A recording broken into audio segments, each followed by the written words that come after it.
George Russell has won this Grand Prix from pole. He becomes the first person this year to win a Grand Prix not named Max Verstappen and not driving an orange car, joined on the podium by Max Verstappen and his teammate, Kimi Antonelli, a double Mercedes podium. Hold on, Ben. Sorry. You've got his name there wrong. It's Grande Kimi Antonelli, please. Nope, don't like that at all. What did you make of the race overall, just to start off, Sam? It was an odd but interesting Grand Prix. It felt like overtaking was really, really difficult, actually, which I was quite surprised at. Following became tricky, and it felt like initially the hard tyre was going to be a bad tyre to be on, and very quickly became something that was actually the better of the two. Because these teams so rarely run a hard tyre test run in free practice, you kind of never really know just how good the performance of the hard tyre is going to be. And often you'll see a guinea pig in the race run that tyre, and everyone kind of goes, it's got some pace, let's all get on it, or not. But here you obviously had Norris and Leclerc in the top 10 starting on that hard tyre, ending up working out quite well for them, it looked like, to begin with. And then the others adapted to that hard tyre strategy. So it was very tactical, this Grand Prix. It felt like it was a slow builder, had a lot to come. And then, of course, we hit a climax with the collisions between the McLarens, the race ending under safety car. It was a builder, because there was some moments where I was a little bit like, nothing happening. Ben, what do you think? It was one of those races strategically where I think we've had it a few times this year where there is more tyre wear than what we've seen in the last couple of years. But for those out front, it makes sense to do a two-stop because you don't have to overtake as many. If you can get that lead over the midfield relatively early on in the race, you don't need to play catch-up and make all these overtakes happen and take something out of your tyres. So a two-stop becomes very common for all of the front runners, whereas a one-stop is far more lethal in the midfield. We saw Ocon and Sainz make really good progress today, doing that one stop, going a really long way on those hard tyres to kick off. But yeah, we've got some interesting things to talk about on this episode. Should we start out front with George Russell taking that win over Verstappen and Antonelli? Of course, he showed that he had pace, at least in qualifying trim yesterday, by taking pole position. Did you feel like he always had this race in hand? Have it in hand sounds like he's been driving a McLaren all season. It feels like it was a given, or very similar to Max Verstappen in Suzuka, where it was so hard to get an overtake done that the qualifying kind of did the work for them. I don't think he always had it in hand, but George Russell kept a very cool head throughout this entire Grand Prix. It felt like his strategy was always comfortable. When he needed to create a gap, he was able to create a gap. And he was under pressure on the odd occasion from the likes of Verstappen behind him, which, hey, if I can have anyone behind me, it wouldn't be Max Verstappen, because that boy can get past you whenever he fancies it. But I do think he managed the Grand Prix really, really brilliantly. And we spoke about this in our race preview. We spoke about it in our qualifying review, that Canada is a track that throws up some odd results they kind of buck the trend through the rest of the season, where maybe your usual race winners aren't the ones that take the lead. And Mercedes seemed to be quite positive coming in here. Last season, they were really good on the low grip of Vegas. Imola, they were fantastic over the chicanes. They had their newer suspension fitted to the cars here, and they kind of learned how to set it up properly. And you combine all those things together, and it kind of creates a bit of a perfect storm when someone like George Russell feels really confident in the car. And he said that in his cool down after the race, how good he felt off things like the last corner, how much grip he felt he had off the last corner. It does turn into a result as good as this. Russell did a great job leading from the front, and he was fantastic. But also then you go back to his teammate, Kimi Antonelli, who essentially sealed himself a podium by making a brilliant overtake on Oscar Piastri going into turns 1 and 2. So the Mercedes functioning brilliantly here.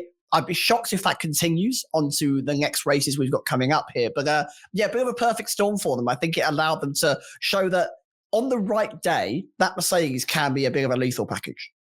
Yeah, and it was warm today. And that was probably the biggest concern for Mercedes going into this race, was that high tyre wear. I think it was maybe leaning towards more of a one-stop going into this weekend. And then it appeared that Sunday was going to be significantly hotter than what we had throughout free practice. And suddenly the questions arise of, okay, we've seen what's happened with Mercedes in hot temperatures before. Are we just going to get a repeat of that? And George Russell's going to sort of go down the order and really tumble. Didn't happen whatsoever. And I think you're right when you use a perfect storm is a perfect phrase, actually, because we had, Max Verstappen struggle quite a bit with tyre wear in this race. And we had Oscar Piastri get that bad start. If he doesn't get that bad start, and he's in the same position as Antonelli, who was very close to overtaking Verstappen at the end of the first and second stints, maybe Piastri gets it done where Antonelli can't. Suddenly it's Piastri who's right behind. I wouldn't like that if I was George Russell. Lando Norris, given the pace that he showed this weekend, and I apologize, I'm not allowed to speak about him, but Lando Norris, like, he had a really good weekend as well in terms of outright pace. If he was there, I think George Russell will maybe look back at everything that happened behind him in this race that maybe he wasn't 100% aware of and go, I'm quite happy with how that race turned out. But he made it happen. He made it happen for how good his tyre management was. It was a very mature drive and fully deserving of the race win. What about Mercedes and maybe Antonelli as a whole? Because the last triple header, Mercedes had a fairly comfortable gap on Ferrari and Red Bull going into that triple header. Really difficult 3 races for them. Antonelli didn't score a point. Russell didn't score a point at Monaco, of course. But here we've got a double podium. We've got Antonelli in 3rd. How encouraging is this for the team as a whole? This is a brilliant lease of life for them. I hope they look at it realistically. As I mentioned, I'm not sure how well this is going to carry over to the races going forward, but Formula One is all about taking your opportunities where you've got them. And I think they well and truly took those opportunities. You spoke about George Russell having a mature drive. Obviously, Kimi Antonelli becomes the 3rd youngest podium sitter of all time in Formula One behind the illustrious list of Max Verstappen and Lance Stroll, yes, is the other one that sits on that list, of course, you know. The Holy Trinity of F1. Yeah. The Holy Trinity of F1, yes, the Golden Triangle. But he's done it, right? He's done a brilliant thing there, Kimi Antonelli, and it was that decisive but really mature driving off the line the moment this race started that put him in, essentially, no pun intended, the driving seat to go on and take this podium. So fantastic race management. He had a lot of pressure on him in the final stint of this Grand Prix. You've got the 2 title protagonists so close to him in Norris and Piastri, and they are battling out across the track. You saw that switchback maneuver from Norris where he tried to dive down the inside. Piastri, him go wheel to wheel. Of course, we then know what happens. And this whole time, Kimi Antonelli, you heard him in the cool down. He was kind of giggling about it. He was like, do I go left? Do I go right? Who shall I give the slipstream to? It didn't seem to faze him. And that's fantastic. That's what you want to see, because with Kimi, he has been a little bit down and out over the last few of these Grand Prix, and we weren't seeing that fast, upright pace that Kimi Antonelli's delivered before, that we kind of want him to deliver. And here, it was very quick, but also very sensible. And that's what brought home a podium today. In a race where we saw some attrition, a race where we saw some mistakes made, a race where damage was very easily attainable. You saw Lewis Hamilton pick up damage by running over a poor little critter in the middle of the road. It could have been anyone else. And Kimi Antonelli, just like George Russell, kind of battled his way through the carnage a little bit, kept himself out of the wars and brought home a P3 and really, I think, maximised what he was able to do in this Grand Prix. And a brilliant race for Mercedes. They've needed it because out of all top 4 teams, they're the ones that have really been struggling to pick up the points recently, despite Ferrari's woes. And today they managed it. So good job, Mercedes. Good job, Kimi, and a brilliant drive from George. A very good job from Antonelli, who seems to have picked up a lot of fans, by the way, in Canada. Let us know if you were at the track and how much of a Kimi revolution there was there. Because by the sounds of it, when he was being interviewed after the race, the Canadian fans have taken a real liking to him. And he delivered a great race for them, so why not? This was his best race so far in F1. I apologise to Kimi because I did not see this coming whatsoever. I thought, given this was a track where there's high tyre wear, something that he hasn't been perfect at so far this year, and it's understandable given he's a rookie, and the fact that he's never raced here before, I didn't think he would be all that in contention. And then, of course, he just goes and delivers his best result so far. But he was right in contention. It wasn't like he was 3rd place and 20 seconds back from George Russell, a pit stop behind. He was right there. And realistically, this wasn't that far off being a 1-2 finish. I thought halfway through this Grand Prix, this was going to be a Mercedes 1-2, because the way in which Antonelli caught up to Verstappen at the end of that first stint, and essentially goaded Verstappen into taking that really early pit stop on the mediums, I thought, okay, if Verstappen's tyre wears a bit better on the hard tyres, maybe it won't matter. And then it wasn't. Like the first stint on the hard tyres, Verstappen was still struggling at the end of that stint. And by the time he made his second stop, which I think was on lap 38, he still had nearly half the race to go at that point. And I thought, if that stint happens again, Antonelli's going to catch him. Like Verstappen, with both of his stops, it felt like was delaying that on-track battle with Antonelli. And then for whatever reason, Verstappen's last stint, and he spoke about this when he was being interviewed, his last stint was far better. And on lower fuel, his tyre wear was much better. And I don't think Antonelli was going to catch him. But for the first half of the race, I thought it was going to happen. And that speaks to how good Antonelli was, that he was pressurizing someone as great as Verstappen. Yeah, it almost feels like not a discredit to Antonelli, but more a credit to Verstappen of how he handled that outlap that he had to get right. Because obviously he boxed just before Kimi Antonelli. You see Kimi Antonelli come out of the pit lane, and Max Verstappen is able to kind of get round the inside and get past him. And he had to push. Kimi Antonelli made Max Verstappen push to ensure that he got past him. And that shows you how far Kimi's come and what Max is having to do to make sure he's beating a Mercedes, which has been nowhere this season around the track like Canada. So brilliant job for both of them. That was a really fun battle between the two of them. I will say very quickly on that outlap from Verstappen, I didn't understand the praise for it because he's on fresh tyres. It's an outlap. Antonelli's on hard, worn tyre. I fully expected Verstappen to be ahead of Antonelli. The fact that Antonelli was like side by side with Verstappen when he was coming out the pits, I was impressed by Antonelli. I didn't think he would be that close to Verstappen given the difference in the tyre wear. I see your point, but when you have to be so careful in bedding these tyres and wearing them in to make sure you don't rip the surface too early on, and that causes extended tyre wear issues, that means you get slow at the end of your stint. The fact that Verstappen was able to match the pace he needed to, but also then keep the tyres alive for the rest of the session that essentially held off Antonelli all the way through the end of the stint, it's a very mature way of understanding how the tyre wear was working. And I think he did just enough to keep the tyres alive throughout the rest of the race, but also delivered enough on that outlap to ensure that he did keep the place, because we saw that track position was crucial around here. And the overcut was actually regularly stronger than the undercut throughout this Grand Prix. It seemed like you were able to maintain your pace on older tyres for quite a long time. You saw how both Ocon and Sainz went, I think, 51, 52 laps on their hard tyres at the start. When they pitted, they came out still in the points. So it shows that the overcut was quite potent here. I think Max did a good job at getting those tyres up to speed and working quick enough without damaging them going too far into the race. Yeah, the tyre wear was far better on that final stint, which he deserves respect for. I thought, well, Verstappen on an outlap on fresh tyres versus Antonelli on older tyres. I kind of just expected it to happen. So I was like, all right, cool. Yeah, that's what I expected. Should Verstappen be happy with that second place? Obviously, he's got more points than both of the McLaren drivers that he is either in a championship fight with or not in a championship fight with, depending on who you talk to. But he's walked away with 18 points. That's 6 more than Piastri. That's 18 more than Lando Norris. Content? I don't think so. It's Max Verstappen. The boy's a winner and he wants to go out and win. And when you're that close to, if that was a McLaren and he was that close, I think he'd say, I gave it my best. The car is simply better. I gave it my best. But when it's a Mercedes, and worst of all for Max, when it's George Russell that has gone on to beat him like this, he will look at this and go, our car and me driving it should be able to go out and beat that Mercedes. We've been better for a lot of the races throughout this season. We've scored more points than both their drivers. I'm delivering a brilliant season in comparison to them and kind of, consistently.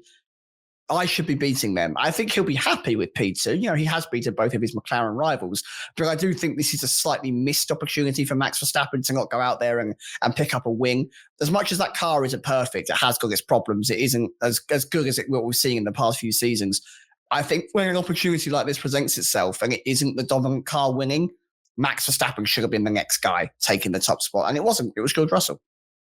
I think this was maybe, I don't want to say lost because he's got second place here, but I think the race win went away from Verstappen in that first stint because I feel like his objective was stay within the DRS and stay within the undercut range of George Russell. And to be fair to him, he was throughout that first stint at times, 6 tenths, 7 tenths back and was there or thereabouts. And I think maybe his plan was keep that going long enough to the point where if I get to lap 13, 14 and I'm still within the DRS range, I can then do the undercut and really put the pressure on George Russell. Unfortunately, those tyres did not hold on. And by the time Verstappen did come in, he was defending against Antonelli and not attacking George Russell. And from there, Russell could just manage it. Like, he decided to come into the pits the lap after Verstappen just to cover that off. And then the second pit stop, I think Russell came in 4 laps after Verstappen because he could do at that stage. I think this might have been won and lost in the first stint. But even so, I think Verstappen's had a good result here. You know, started on the front rows, finished on the podium. Not a good day for the McLaren duo. It's not a win, but it's a good weekend. It felt a little bit like that because Verstappen had a 2v1 situation again, right? He had to turn his focus to Kimi Antonelli, who was right behind him. He had to ensure that he beat Kimi Antonelli today. If he had a teammate or if there was a second seat of that team that was actually competitive, there's every chance that Kimi Antonelli would have been fighting with that car and he could have had full focus on Russell. So there is a factor in that, I think, that he was split between 2 drivers and had to consolidate second rather than push for first. It's a very good point because it's the second race in a row where we've had that 2v1 scenario. Different team. Of course, it was McLaren in Spain, whereas it's Mercedes here. This one might be even more frustrating because whilst Piastri and Norris have been on it all year, they were teammates last year, Antonelli is a rookie. And Verstappen will look at his team like, why can't I have a driver next to me fighting with me in these situations? Because it's been, I was going to say it's been that way this season. It's been that way a lot of the time over the last few seasons. At least the last 5. Yeah. Should we review our bold predictions? I think I have a rightful grievance and I am mildly annoyed.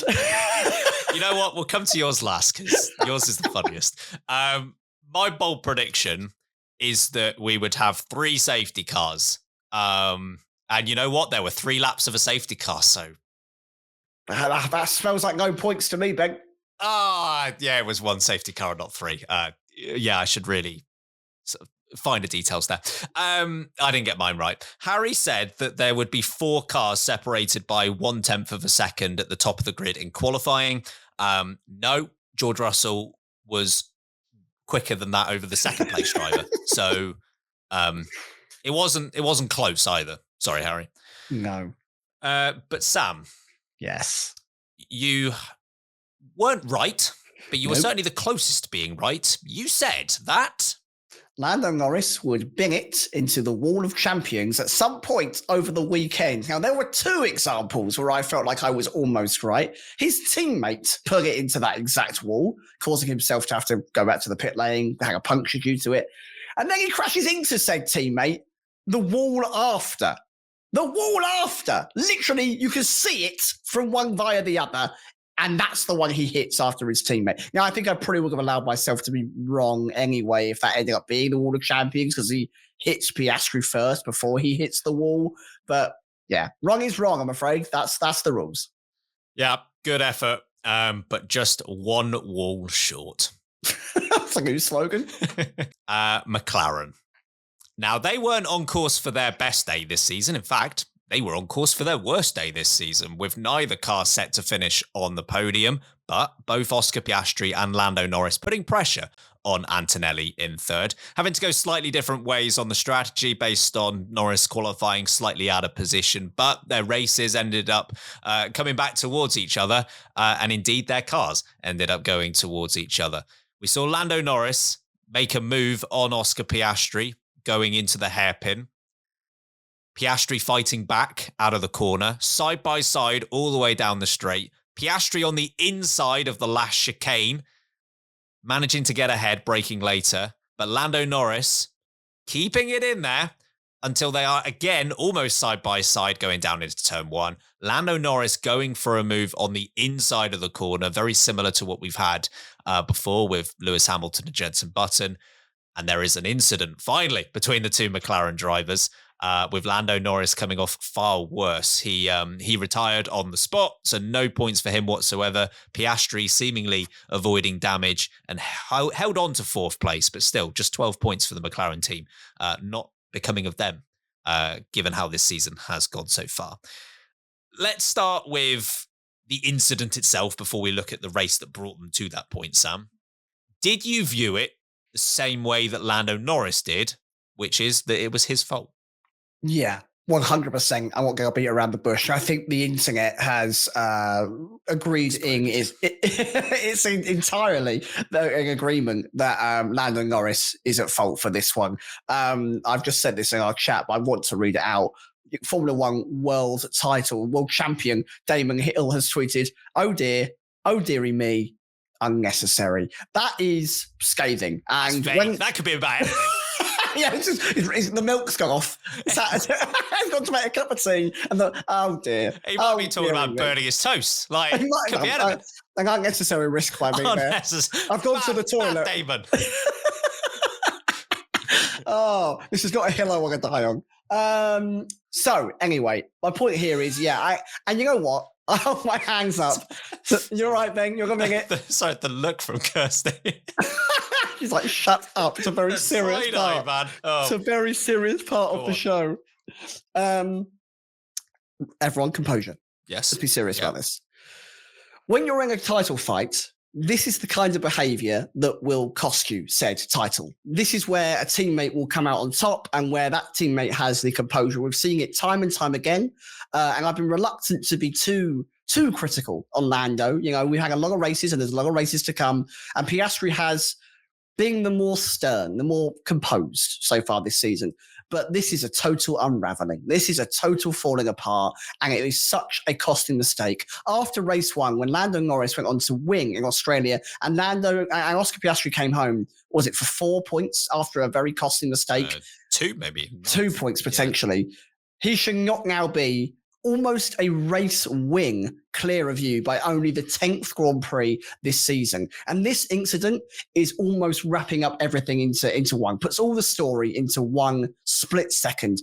I was ready to be so full of praise for Lando Norris when he sent it in that hairpin. I thought, well done, Lando. You've done something a bit unorthodox. You've been bold. You've gone in for a move. And I thought for a minute, if it doesn't come off, you've made an effort. You've really tried. And I really thought, bravo, Lando. You've had a go.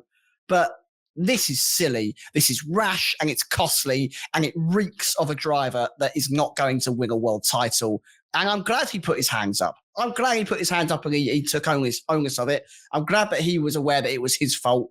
And I think he did a good job at settling any tension that he and Oscar might have when they go back to the media briefing. And there's a conversation there if he goes immediately. I'm at fault. I'm sorry. Silly me. What a silly move. I'm glad he's aware of that. But this is the kind of thing that will damage Lando's psyche. It will cause him to be down in the dumps, and it's cost him dearly. I just think this is really, really poor from Lando Norris, and it's the kind of thing that does separate a champion from just a race winner. And that's, I think, what Oscar has, and maybe what Lando now doesn't. I'll focus on some of the positives leading up to that point, because I do think it's worth talking about them. The move from Lando Norris into the hairpin, spot on, good move. And it's not something that we've seen a huge amount of from Lando Norris, at least on Oscar Piastri as his teammate, being the aggressor, but equally, it was in control the whole time. I thought it was a nice move. Oscar Piastri defends it brilliantly well. I'm not going to say he sees it coming, but he defends it perfectly in that if he can get the cut back and he can stay on the inside of the corner all the way up to the chicane, he's still going to have the advantage. So the attacking move from Norris, great. The defending from Piastri, great. They both have DRS because of Antonelli in front of them going down that straight. Into the chicane, both of them, again, play it correctly. Piastri, knowing he's on the inside, he realises he can brake latest and he can keep the lead. Norris knows that. And as a result of that, Norris, I think, brakes slightly earlier than he might do on a regular lap to then hopefully get a bit of a switchback going down the next straight and then maybe having an opportunity into turn one. Again, I think they both played it as they should have done in their respective spots. And that's where it unfolds, because Lando Norris, I felt like he did everything right to put himself in the situation to maybe have an opportunity going down into turn one. But the inside of that corner, man, it was never on. And the fact that he was able to establish straight away on team radio that it wasn't on says a lot. I will say with Lando Norris, there aren't many drivers in this sport that I think are willing to own up to their errors in the moment on team radio. There are quite a few that will, after having a bit of a cool down in the media afterwards, might say, that was my fault. Lando Norris to say that in the moment deserves a lot of respect, but he shouldn't be in that spot to begin with. It was just I don't know whether to call it rash or just a complete misjudgment, but it was a move that wasn't on, and it was only going to become more not on as the corner went through. So, and he's come off far worse. As awful as it is to say, in terms of the Drivers' Championship, it would have helped him if he'd taken his teammate with him. I'm not saying that I wanted that to happen or should have happened, but in terms of the championship, it would have benefited him far more for both drivers to walk away with no points. Instead, he's the one that walks away with nothing, and his teammate, whilst not on the podium, still collects 12. I think the worst part is the move most definitely was on had he just gone to the other side of the racetrack. Yeah. He had, you mentioned his exit out of that chicane. He set that up brilliantly. He got the better run, better exit, better traction. Oscar had to be really clunky through the final chicane. He was taking it at a really shallow angle, which meant that he couldn't get the run through there you normally would have. And it meant he was slower on exit. And Oscar left that door open. Of course, the outside of turn 1 turns into the inside of turn 2, and that's where you want to be to get a move forced. And I think a lot of other drivers make that move. I think they make it stick. So the fact that he tried to stick it where there wasn't any room, it's just, it shows a lack of foresight in a really, really important moment for what could be the decider in a championship fight. I don't see there being many DNFs across them both this year. And that's the first one. I wouldn't be surprised if there aren't all that many in the second half of this season either. Yeah, the only thing that will worry me for them is the rate that Mercedes engines are going pop in customer teams. That's the only thing that would cause me any concern. But when it comes to their driving, I can't see them wiping themselves out too often. No. I do also want to very quickly give credit to McLaren for not interfering with this, because they could have done. And I just think with the way the situation is with the Constructors' Championship right now, let them fight. You are miles clear of the other 3 teams. Let them fight, and they did. So whether they change their mind in future based on how this went, I don't know. But I'm glad for this situation. I don't need any more Papa rules now or anything like that. I thought we're close enough for the championship. We've moved on. It's Mama rules now. It's Satsuma rules now. Wow. Squeeze the juice out of it, McLaren. I want it all. No. What about the race that led us to that incident? We had Oscar Piastri starting in 3rd, but loses a position to Kimi Antonelli off the start. And then we have Lando Norris starting on the hard tyre, goes longer on that first stint, uses the medium tyre as his middle stint, and then is sort of making his way back into the fight in that final stint. From both of their perspectives, both fighting to be on the podium rather than just being there as they have been so often, how do you think it went? I actually think up until that point, up until the crash, I thought Oscar Piastri's race was really going down on a sliding scale. I think it was looking like he wasn't capitalizing on the fact that he's starting 3 places in front of his teammate, his direct title rival. Poor start off the line, of course. He gets beaten by Kimi Antonelli over the first lap. That's costly. That could have ended up being a fight for 1st or 2nd rather than him battling with his teammate for 4th or 5th come the end of that Grand Prix. His pace regularly when he had Lando right behind him didn't look the fastest, and Lando was regularly hunting him down throughout that. And I have to praise Lando Norris. His pace on the hard tyre was really, really strong, kept his tyres alive for quite a long time, and was able to deliver really consistent, strong pace. He pulled away comfortably from Leclerc, for example. He made the stints work where he fed back into traffic. And it looked like all the way up to when the incident happened, this was Lando's. He was going to take it off him. And if Lando did manage to start that far back on an alternative strategy and then overtake his teammate and beat him, that would have been a real message. That would have been a real statement made by Lando Norris. But it was all decided, unfortunately, by that silly error. And therefore, it means nothing because Lando did have the better Grand Prix, in my opinion. And Piastri was having one of his more mediocre races. It was closer to Monaco for Piastri than this was to Bahrain. That's for sure. And I was impressed with what Lando was doing up until that point. So it's a shame that for Lando especially, it's ended this way. Yeah, I'll start with Piastri. The start definitely cost him. And let's face it, the run down to turn 1 at the Canadian GP, is there a shorter run down? It's about 3 centimeters long, isn't it? Yeah, so if you're losing a spot, I'm afraid that goes on you. And he loses that spot to Antonelli early on. And from there, I feel like they were just trying to use their tire management to create something of a delta over the opponents. And they kind of got there, but maybe not as much as they should or could have done. They decided to go in one lap after Antonelli on the first stint, which I wasn't sure was the right call. So Antonelli comes in on lap 15. Piastri comes in, I believe, on lap 16. We had a few others like, say, Hulk. I know it's in the midfield, but Hulkenberg went to like lap 20, for example. I figured Piastri might go a few more laps to try and create a bit of a difference on those tyres for that middle stint.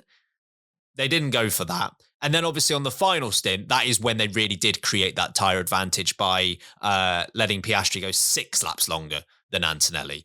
And I think without the distraction of Lando Norris, he was certainly getting there. Whether he would have made the move happen or not without Lando Norris behind him, I don't know. But I think Verstappen and Russell ahead of him were probably safe. This just felt like maybe a race where they were hoping to get the same level of race pace relative to their opponents that they've had in other races so far this year.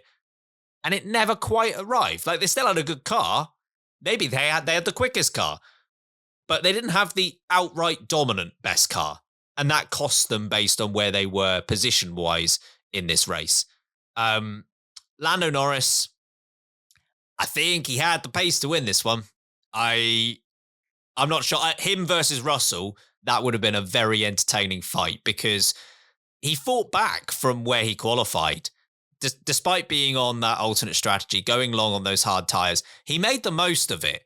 And he was rapid by the time he caught Piastri at the end.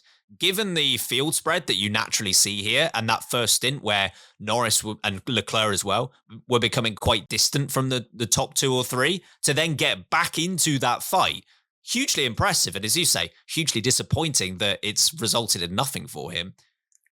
I think Norris will be frustrated. Again, race pace wise, qualifying pace, if he puts it all together, that's first or second, I think. And he's walked away with nothing. Or shall we do, as he tries to play for time, as he adjusts the soundboard. Shall we do driver of the day? Yeah, go on then, mate. The verdict is in. You're the driver of the day. You're the driver of the day. You're good at driving. Who have you got as your driver of the day, Sam? There's a few contenders, actually, and maybe we'll discuss them afterwards. I don't want to take any options away from you, Ben. I'm going to go for the race winner, George Russell, who was my driver of the session in qualifying, and I think that is what made the difference here today. Really calm, composed, delivered great pace against Max Verstappen. His stints were really excellent, was able to pull out a gap where the undercut just wasn't viable and was able to just really control this Grand Prix, even with a slightly slow stop at one point, which lost him about a third of that lead. There was no rush. There was no hurry. And that was all because of his brilliant management of the race. So, yeah, Russell, for me, this was his best performance this season. And he deserves that race win. 2 contenders for me. And one of them was George Russell. But I'm actually going to go for the other person who was on my short list, which gives him back-to-back driver of the day performances from me, given he also had that at the Spanish GP. Nico Hulkenberg, yet again, in the points for Sauber. Now, unbelievably, 4 points here, not as many as he got at Spain, but equally a very good performance. Nearly kept it ahead of Fernando Alonso, who was on a different and I would say better strategy. But the way in which he cut through the midfield like he needed to make that strategy work, highly impressive. He one-stopped after stopping on lap 20, so he went however many laps that is on the hard tyre, like 50 laps. Very good indeed. I thought he had a really good race. The fact that there were others on the same strategy that couldn't make their way through the traffic as easily as Hulkenberg did speaks volumes to what a great day he had. So, that's a great shout. That was my other option, so I'm going to call it out. Also, I'll give a little mention to Ocon because the Haas felt very slow. So the fact that he was able to turn that one stop into a points finish, really, really good from Ocon. Yeah, this was just the most Haas race of all time, wasn't it? So Haas. Didn't look like much in practice. Qualified, and then come on the race, and yeah, they managed to make it work somehow. all on their 200th GP with that great, brilliant, wonderfully colourful livery that they decided to choose. Yeah, I'll be real. Like, it was there the whole race and I'd forgot about it. Like, it was in front of me. Literally not noticeable. Literally not even noticeably different. Well, you can't choose the Haas livery as your worst driver of the day, but we'll see who's going to be. Get in the bin. Worst driver of the day. Worst driver of the day. You suck at driving. I think there are quite a few contenders for this. Yeah, there are quite a few contenders for this. And a lot of them are very far down the grid. And they're very far down the grid because they were poopy. We're not getting back on that. Yes, poopy is the word of the year. Did Liam Lawson bother? Did he have a problem the entire Grand Prix, or am I being harsh? Because he was slow. And when they retired the car and they said, we've got to look after this PU, I think it was out of sympathy. I think they went, you're that slow, we don't want to damage this engine anymore and put wear on it, so we're just going to bring you in because it's brand new. He was really, really rubbish. So unless he's got a race issue that I'm unaware of, Lawson, man, this was bad. This was really, really bad. I think from Lawson's perspective, and this applies to a few drivers that finish low down, they were just stuck. And it just comes down to, again, qualifying not being good enough for him. Like, he was in that train and couldn't move. And ultimately, he decided to get out of that train on lap 39 and switch to the medium tyres far earlier than a few others did, like Bortoletto, for example, was lap 50. And it just never paid off. I don't think he was quick.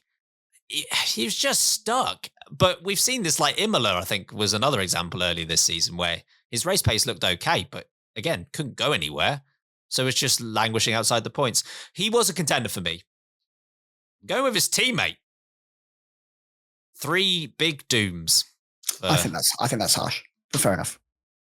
Started 12th, has finished second last of those who finished. His tyre wear on the first stint was pretty poor, to the point where he had to come in far earlier than anyone else, far earlier than nearly everyone else around him.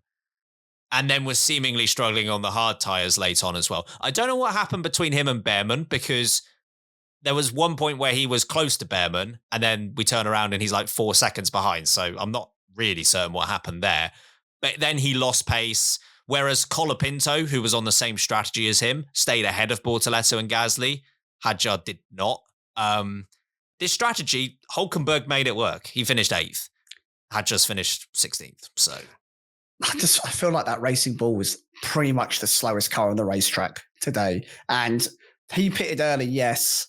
He caught up to the back of the pack again pretty quickly and was just stuck. It was very Monaco-esque, actually, that the car just had no oomph to get through that DRS train. You're right that Hulkenberg did it, and fair play to him. But I do think it has made him look worse than his actual performance seemed. Well, I thought he was going to get through at least like Pierre Gasly, who was still on the tyres that he was starting with. Like with Lawson and Gasly, like they were on the same tyre. Whereas Hadjar, I thought, okay, he's got 14 lap fresher tyres. He's going to cut through Gasly. And he did get by him. It just took him what felt like forever. Not a great day for the Racing Bulls, given they've had a few good ones recently. Stroll as well. He was another contender. Yep. Pretty naff. That 10-second penalty there, just driving across someone in the braking zone. Yeah, I want to have another look at that before I absolutely definitively say it, because I like to be careful, but it didn't look good. Yeah, I was a little unsure, but, I could see Gasly's POV. Yeah. Sam, we had at one point unfolding a potential 5-car battle for the win. I think Martin Brundle said it on commentary. We've got the top 5 all on the same straight on this racetrack, which of course included 2 McLarens. It included 2 Mercedes. It included the Red Bull of Max Verstappen. And there was not a Ferrari in sight. At that point, the closest Ferrari was larger in its gap away from that front 5 than the front 5 were together. They were 9 seconds apart. Leclerc was 15 seconds away from the back of that train. Now, Lewis Hamilton I always have to take him out. I always have to just not include Like him you in the took conversation. out that groundhog, eh? Yeah, absolutely. Hey, death to animals. No, don't clip that. Lewis Hamilton ran over a tiny little critter, damaged his car. They did not stop going on about the fact he was losing 20 points of downforce. Do a shot every time you hear that phrase on the British comms at Sky. But it meant he was slower. I don't know if his pace would have been good enough to compete anyway, but it meant he was slower. So he's a non-factor in this. I'm just taking him out. Leclerc, that strategy, and then whinging over the radio back and forth at each other about, I want plan B, well, I want plan C, we're giving the medium tire, well, we're giving you the hard tire. Why have we stopped? I don't know why we've stopped. It doesn't make sense that we've stopped. It was just a Ferrari mess again. Do Ferrari hate Canada? Poor Jean Alesi waving that flag over the end there. Feels like the last person to have bloody won here at Canada, who's also driven a Ferrari. It was painful. It was really, really painful for Ferrari today. You had one car limping its way round. He was quite literally in no man's land. You know, another car that didn't know what, his left from his right. He didn't know what he was doing, when he was stopping, what strategy he was meant to be on. And they were just drifting away, just drifting further and further away from any form of competitive finish that they might have attained. And you think when Norris was able to make this hard start work really, really well, and actually ends up being a real factor come the end of the Grand Prix, out of all the drivers, you think, oh, yeah, Leclerc will have a go at that. He'll have a go at that. And the Ferrari's been looking a bit better recently. Look how they were in Spain. This is similar. You've got long sweeping corners. It's quite warm at the moment. There's a chance here that Ferrari could be in the mix. They were just nowhere, dead in the water. They were a real waste of track today when it comes to anything competitive. Really poor, really bad for Ferrari. I mean, the good news for Ferrari, credit to you. You've managed to gain 6 points in the championship battle between you and McLaren. So, yeah, that's heading into nail-biting territory. That will turn the tide. Yeah, right. Oh, boy. Yeah, Lewis Hamilton, I almost just want to completely discount because I just don't know what... Forget about it. Forget about it. I don't know what that groundhog, like how much damage that's done to the car. Poor little baby. Bless it. What are you doing, groundhog? You see them scuttering around on the side. You're like, please move. That poor little thing. Yeah. So Lewis Hamilton has managed to hit more groundhogs than he's got podiums today, down in 6th. Charles Leclerc, just Ferrari. Okay, strategically, I'm not sure the one stop was going to work. In fact, if I had to play a guessing game, I would have gone, no, it's probably not going to work. What would the result of it not working been? I'm going to tell you this, Ben. The same. The same. He was going to finish. Okay, let's just even say worst case scenario. Absolute worst case scenario. He falls behind his teammate. Ferrari still claim the same number of points. That doesn't change. You might as well try it. You really don't have anything to lose. Alonso was so far back and Hulkenberg in the whole midfield. They were never a factor. Ferrari just had a free hit to try something different, and they didn't. They come in after 28 laps on that hard tyre. For reference, I think Ocon and Sainz went 58, so it's over double the stint that Leclerc did. And sure, maybe he would have had to have defended against quicker cars. Maybe he would have lost out to them. But again, so what? Like, you lose out, then you take the pit stop, and then you're in the same spot anyway. At least at that point, you are goal hanging a little bit for a safety car at a track where you do get quite a few. And we got one today. Now, it came a little bit later on than would have helped Ferrari, sure. That comes 10 laps earlier and they've played a bit of a gamble, or 15 laps earlier. They're in business. Like, they can do something about that. It was clear they didn't have the outright pace to challenge the likes of Russell and Verstappen, in which case, strategically, you try something different. And I think Charles Leclerc was pushing for that. And ultimately, Ferrari, being Ferrari, decided to do 28 laps on a set of hard tyres and then another 25 laps on another set of hard tyres. He'd done 2 stints on the hard tyres before Ocon and Sainz had finished 1. Come on. It didn't make sense here. They ended up just pitting themselves into no man's land, and they were just between strategies. They never committed to one or the other. And again, it's just classic Ferrari. We don't know what we're doing. We just don't know what we're doing. I wonder what conversations are going to happen over this summer break, because it feels like there's a shake-up coming along for Ferrari. It feels like something internal is going to change. Yeah, Leclerc was not happy throughout that race. I love the way they can't talk about it properly over the radio anymore. I love the way they're not allowed to have that conversation. Yeah, I know, right? Makes it even better. I won't speak. Should we focus a little bit on the midfield? I know he came up in driver of the day discussions, but Hulkenberg's managed to secure 4 points for Sauber, very valuable points. Alonso, another 6 for Aston Martin. What did you make of their days? They kind of got similar results, but achieved them a very different way. I was a little bit worried about Fernando Alonso coming into the first stint. Yeah, he was singing like stone. Yeah, my guy stuck way too close to Lewis Hamilton before we had Groundhog Day. And he was just burning up those tyres. He was just sat there right in the DRS and he wasn't going anywhere. He wasn't moving forward, but he was just overheating those tyres. And we saw just how high Deg was on those tyres. And of course, they started on the medium, which meant the tyre wear was even higher for him. And it meant that he just fell. He just fell backwards. And I thought with the traffic that we then saw later on in the Grand Prix, which we've already mentioned with the Racing Bulls, with the Alpines in there, with Behrman was stuck in there as well. I thought, Alonso's just going to be stuck around his teammate despite having such a brilliant start to this Grand Prix. And he's not going to go anywhere. But he recovered it. He recovered it really, really well. He had a great middle stint. He put together some brilliant laps, got himself into some clean air, got himself underway. You heard over the team radio, we need to manage, I think it was in turns 3 and turns 8. This isn't testing, this is a race. And I'm getting on with it. And he delivered that. He ends up being best of the rest. And this was a really good race from Fernando Alonso in the end. But at the start, I was worried. Hulkenberg, it was, almost the same story, but it went about it in a very, very different way. It felt quiet at the start. It felt like for a minute there, it was kind of like, yeah, he's just getting on with his day. And then pure experience kicks in. And as he watches Alex Albon sail over the grass, and obviously others take action to get out of the way, he goes, oh, there's a gap over there. Thanks very much. I'll go on through. And that kind of allowed him to get away from the traffic and the queues that were going on around him, all the kerfuffle that was going on with mistakes being made. And it meant he could just run his own race. And that set him up to have a brilliant end of the race where he then managed to score great points again. Hulkenberg is having one of the most under the radar seasons, I think. He is really starting to thrive in a car that is improving. And he deserves those points. So brilliant race from Hulkenberg. Alonso did a good job.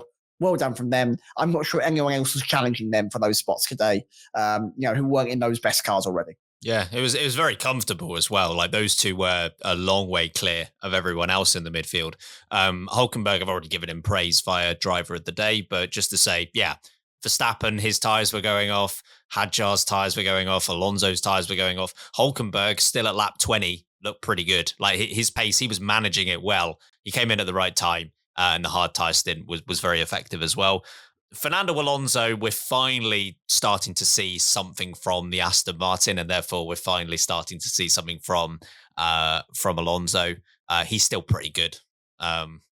I just want to put that out there. He's still pretty good. And today he proved it. Everyone agrees he's really good, so there's not much point me saying it, but I'll say it anyway. I agree with his middle stint. I thought that was maybe the best stint that he had throughout the race because he was looking a little bit like a sinking stone in that first stint to the point where I thought they might bring him in a little bit earlier than they did, but they sort of held him out there long enough that he wasn't going to be overtaken so that he could extract as much from that first stint as possible before going on the hard tyres. But they were much more comfortable when they got onto that middle stint. And he was clinical. Like he just made the moves that he needed to make in a way that not many other drivers in the midfield did. So very deserving of 6 points. He's had a few races like this season, and he just hasn't been rewarded for it. Today, he was. Anything else from sort of the midfield skirmishes that took caught your eye? Was a little bit disappointed with how it worked out for Colapinto. But I mean, that Alpine also felt like it was so poor that maybe he got the most out of it. Yeah, I think he was sort of in that same boat as the likes of Hadjar, where they were having to manage those tyres a long way to the end. Yeah. And it never quite played out. I think maybe Bortoletto was playing protector of Hulkenberg a little bit because he seemed to be the head of the train for quite a few laps. And the likes of Colapinto's kind of stuck in that. But it's still way better than what we've seen from him in the first 3 races. Yeah, agreed. Final point from me, I suppose, is Williams. This feels like it's a real kick in in the teeth for Williams there. They really could have had something coming out of this Grand Prix. And when you've got, and no disrespect to them, but a Sauber picking up that many points and Ocon after that half seemingly not being great, doing so well, it feels like this should have been a given that Williams should have been at least 9th and 10th, and they've had a DNF through an engine failure, and Carlos Sainz has been all over the shop this weekend. So, yeah, feels like a real missed opportunity for Williams, and hopefully they have a better time of it when we go to Austria, which does feel like, in theory, should really suit them. I feel bad for Albon and Williams because it felt like they properly committed to a one-stop in a way that no one else really did. Well, Albon did. I'm not sure the team did. Well, fair point.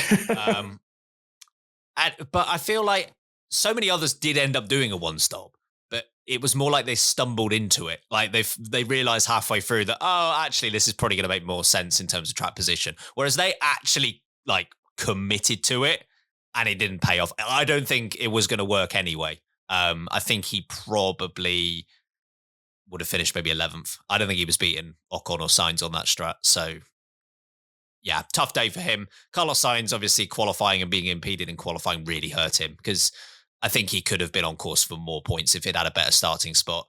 But the fact that he couldn't get by Ocon will still be a bit frustrating for him. Solid race. Yeah, not too shabby coming from that far back.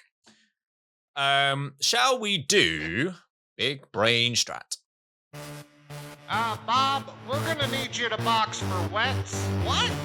It's not even raining out. What are you talking about? Yeah, and Bob, if you get a chance, let your teammate pass you. What? He crashed out. He's not even in the race. What have you got for Big Brain Strat? I have gone for Leclerc and the radio engineer situation, which I thought was just fabulous. Plan B, Plan C. I'd like to go onto the mediums. He pits. Why am I on the hards? It's just, again, a classic lack of communication or miscommunication from Ferrari and the team, and it's costing them. I'm not sure they're beating anyone, but it's cost them the chance of even trying to beat someone. So good job, Ferrari. It's always nice to give it to the originators of the award. Absolutely. Don't disagree with you there whatsoever. I'm going to go for something slightly different. In the midfield, there were two options. You could either start on the medium tyre and not do many laps on them and then come in quite early for the hard tyre. That's what the likes of Colapinto did, Hulkenberg did, Hadjar did, Behrman did. Option 2, go very long on the hard tyre that you start with. That's what the likes of Ocon and Sainz did, and they got rewarded with points. Those are your two options. Now, notice how one of those options was not start on the hard tyre, pit after 25 laps, go on to another set of hard tyres, go another 28 laps, and then come in for medium tyres. That was the strategy of one Lance Stroll. Now, he didn't help himself by getting a 10-second time penalty, but it was going nowhere anyway. I don't know what they were trying with that strategy. It just didn't work. And he might not have scored points anyway, but there's a reason no one else tried it. We've seen it a lot with Aston Martin. Their strategy team have not been on it. They are off the boil this season. Yeah, I didn't think that one was great at all. What was your moments of the race?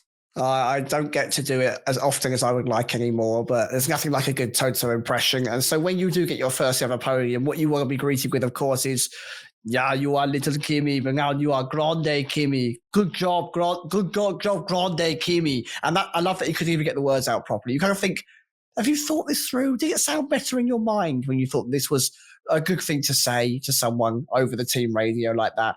Classic, loved it, bizarre. George Russell also had a great radio straight after that as he was coming down the pit straight, but I shall hold. Ben, what was yours? I've had a thought on the Toto Wolff, Kimi Antonelli team radio, and I've decided it is grounds for disqualification. I know it's a great moment for him to finish on the podium for the first time, but you just can't let that happen. Like it can't be allowed to sit there unpunished. So I don't disagree with you. Apologies. My moments of the race, 5 very simple words. We are racing, not testing. Just the most vintage Fernando Alonso line. It's so Fernando, isn't it? It's so good. He loves telling off his team. Man, what a great man. What a great driver who still has a lot of capability in this sport. Well done, Fernando.